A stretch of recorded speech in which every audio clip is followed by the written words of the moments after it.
got one person online. The workload is enough for like 10 users. I think we got a hacker. Shall we play a game? Good morning. Today is May the 14th. The time is 8:18 and this is your morning brief. The news has put out a lot of interesting stuff today on WhatsApp. Apparently there's a flaw in WhatsApp that allows people or allows attackers to implant backdoors via WhatsApp onto phones. That's always, again, this is kind of one of those attacks that probably isn't covered by a typical penetration test. We've seen it, we've seen the SIM attacks yesterday. We've seen, this WhatsApp attacks. Personal phones tend to be off limits.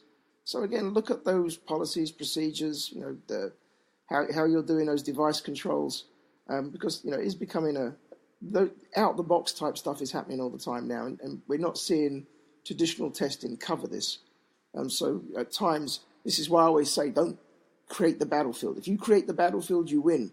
If you allow a tester to create the battlefield and actually discuss it and talk and sit down with the tester, then maybe you can actually look at things from a real attack perspective and not a, quote, pen test perspective.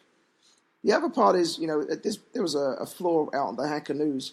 And this is one of those flaws, one of those ones, headlines, millions of Cisco devices let attackers implant persistent backdoor. What they negate to say is you still got to have root access.